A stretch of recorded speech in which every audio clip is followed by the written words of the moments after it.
Sí, me llamó la atención desde hace mucho, no lo sé por qué. Él es un estafador. No creo que ninguno de ustedes lo haya escuchado. Él se llama Víctor Lustig, así como mi hermano. Víctor Lustig nace en 1890. Él es checo. También tiene parte de checo, también parte de Hungría. Y él nació rodeado de pues mucha marginación en el área donde él vivía. Él era discriminado, había mucho clasismo en ese tiempo. Entonces, él como muy perceptivo empezó a darse cuenta de que la sociedad le gusta mucho lo que son las apariencias, lo que son hasta cierto punto, pues, el interés, ¿no? Cosa que hasta la actualidad pues sigue existiendo. Las apariencias, el cómo hables, el cómo te presentes ante una persona, en qué trabajas. Entonces aprendió todo eso y comenzó, se le generó una atracción de jugar baraja, de jugar juegos de mano, y comenzó a mirar que era una posible vocación debido a que pues había ganancias, había apuestas. Al parecer pues fue una persona muy inteligente, comenzó a aprender idiomas, aprendió alemán, aprendió italiano, aprendió inglés y francés. De Hungría él se traslada a Francia y comienza a ver ciertas oportunidades. Dice, había barcos de Francia a Estados Unidos donde él se dio cuenta que había mucha gente rica que se trasladaba así como, se me afigura así como tipo de los barcos, así como se miran los de Titanic, así que ya ven que andan así de traje y todo eso. Ujú. Comienza él a imitar sus formas. El propósito de aprender nuevos idiomas es para comunicarse, para tener más relaciones sociales, y comienza a hacer sus estafas con manos, con las cartas. Se hacía amigos de funcionarios y se dejaba perder para agarrar confianza, y después les proponía negocios. Negocios que obviamente eran fraude. Les decía, no, ¿saben qué? Yo tengo una especie como de banco, entonces si tú me aportas $10,000, en 2 meses te voy a dar lo doble. Entonces, si tú vienes, por ejemplo, con $10,000, yo te voy a dar 20,000 para el siguiente 2 meses. Entonces entraban cada uno y iba convenciendo a cada uno. Y sí, literal, sí se lo regresaba, pero llegó un punto en que ya llegaba a millones de dólares, y ahí él era cuando ya se retiraba. Se desaparecía, cambiaba de nombres. Después de ahí, cuando empezaron a ver de que en los barcos lo empezaron a ver que ya era pues un estafador, ya lo empezaron a buscar. Lo que eligió, se vino a Kansas, y conoció a dos personas, que aquí tengo sus nombres. Conoció a Dan Collins, y entre ellos dos empezaron a hacer una caja de dinero rumana. ¿De qué se trataba? De que era una caja que le metían unos mecanismos adentro y les decía a todos, esta caja falsifica billetes, métele uno de a 100 y en 6 horas te va a regresar otro billete de a 100 de aquellos tiempos.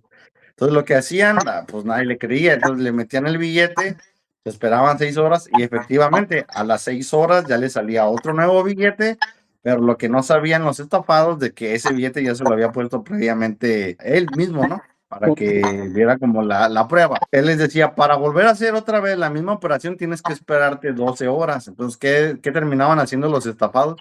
No, pues mejor déjala compro.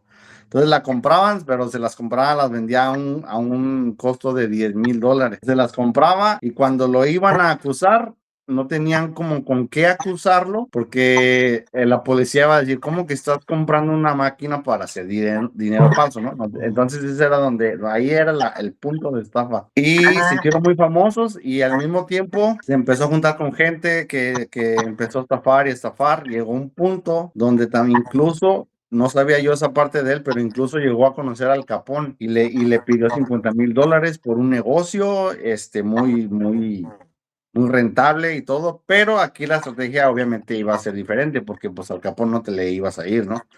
Le dijo, ¿sabes qué? Dame $50,000 y yo te voy a duplicar ese dinero. Entonces se los da literal, se gana su confianza.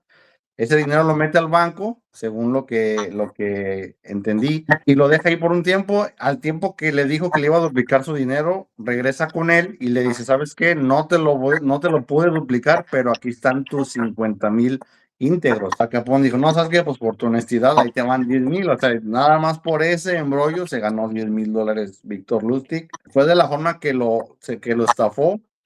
Pero sí me llamó mucho la atención el cómo, pues incluso al Capón, ¿no? O sea, le jugó pues como su propia trampa. Al Capone pues diciendo, bueno, en estos tiempos no hay gente de confianza, ¿no? Y que venga él y me diga esto y pues ahí te va 10,000. Entonces, como quien dice, se ganó 10,000 dólares en esa transacción, vamos a llamarla así. Entonces, viene la estafa maestra del gran Víctor Lustig, ya con muchísima experiencia y con gente rodeada de estafadores profesionales.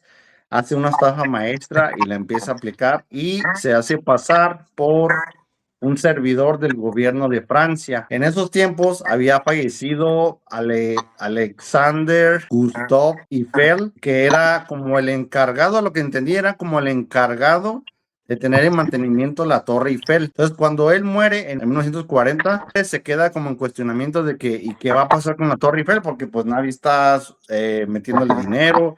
Él era el único que estaba ahí porque era relación directa pues vamos a llamarle así, de la familia Eiffel. Entonces, pues empezaron a decir, ¿qué va a pasar? Y empezaron muchas organizaciones, no, pues yo me quiero hacer cargo, pero quiero meterle publicidad a la Torre Eiffel. No, que yo quiero hacerme cargo, no, que el gobierno, porque pertenece al gobierno. ¿Qué hace él? Se hace pasar por servidor del gobierno y a las empresas que venden metales les hace una propuesta, les los cita en un hotel muy famoso, muy lujoso, y les dice, ¿cómo ven? Yo soy del gobierno, les traigo aquí mis documentos, les vengo a vender la Torre Eiffel. Cosa que hicieron, les propuso a dos personas muy importantes, una de ellos árabes, les propuso, les vengo a vender la Torre Eiffel porque las vamos a desbaratar y se va a hacer chatarra, así que pues ustedes digan, ¿no? No, pues que ahora le quedamos, entonces, después de esa reunión en ese hotel, se queda de ver con cada uno aparte y le dice, ¿sabes qué? La verdad me gustaste tú para quedártela tú. Quiero dártela a ti, pero necesito que me des como especie de soborno para yo quedarme contigo. Ok, le da el dinero y luego va con el otro. ¿Sabes qué? Me gustaste tú, le dijo el mismo discurso y le dice, no, pues dame el dinero y no se lo doy a él, nomás que pues sí, móchate. Le dan el dinero y adiós. Es tanta la vergüenza que sintieron estos dos empresarios que no denunciaron ese acto de decir, no querían quedar como en ridículo de que había vendido la Torre Eiffel en $50,000. De aquellos tiempos yo pienso que serían, yo creo que unos 4 millones de esos tiempos. Entonces, básicamente fue como su estafa maestra. Después de ahí, fue algo así como que me llamó como que mucho la atención de cómo les vendió la Torre Eiffel, diciendo que era para la chatarra, de que se hizo pasar por un funcionario, y pues fue todo falso, ¿no? Después de ahí, sigue haciendo sus cajas, estas que le hacen dinero, pero se las vende a un policía y lo capturan, se sale de la cárcel, se las ingenia para salir de la cárcel porque le dice al policía, tú compraste una caja por hacer dinero falso, entonces tú te van a correr y te van a castigar y tú vas a ir a la cárcel, ok, te dejo ir, lo dejaron ir. Como en este tiempo era la época de la Segunda Guerra Mundial, él consiguió reales, unos bonos que eran como fondos de la Guerra Mundial y donde esos fondos tú los cambiabas en el banco, entonces cuando tú los llevabas a los días, reflejaba el saldo de esa cantidad, eran $32,000. Entonces él los llevó a los fondos reales, real, los consiguió. ¿Saben qué? Vengo a dejar estos fondos, pero a cambio de estos fondos yo quiero $10,000, pero en efectivo. O sea, ustedes van a ganar $22,000.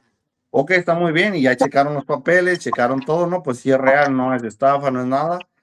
Le dan los $10,000 y al momento de que él le da los fondos les da papeles. O sea, los papeles eran reales, pero al momento que él se los entrega, les da unos falsos. Entonces, esa fue la última estafa que hizo. Ya el FBI andaba atrás de él, se había comunicado con, no sé cómo se llaman los de Francia, Interpol, o me estoy equivocando. Sí, la Sí, Interpol. Interpol estaban ahí, ya lo andaban siguiendo hasta que lo aprendieron en su hotel. Lo agarraron y le dictaron 20 años de prisión y pues ahí murió. Ahí murió Víctor Lustig, al parecer fue de leucemia, ya que pues lo tenían la verdad pues muy castigado por todo lo que hizo. Había mucha gente poderosa que pues le tenía rencor y la verdad se me hizo una historia bastante interesante de cómo se vendió la Torre Eiffel, ¿no? Simuladamente. Está Está muy interesante y el interesante tipo la ese se me dice como el que decía llegó un malandrín a reclamar a la policía. Me acaban de robar mi costal de marihuana. Y, ¿cómo? Pues, ¿cómo? La estafa esa que dices de la cajita. Sí, sí, sí. Pues no, está muy interesante. Se Sí, había algo que escuchado lo, que había uno que había intentado vender, o que había vendido la Torre Eiffel. No sí, desconocía de quién se sí, de trataba. hecho, si lo buscan, aparece como el hombre que vendió 2 veces la Torre Eiffel. Y se trata de él, se llama Víctor Lustig. La verdad no es muy mencionado, no es tan conocido, pero la verdad me llamó mucho la atención esa historia y sí me la aprendí. Yo creo que por lo mismo de tanta estafa no le hacen tanto auge, pero sí fue inteligente porque fue. Sí, pues supo manejar el sistema, al fin de cuentas.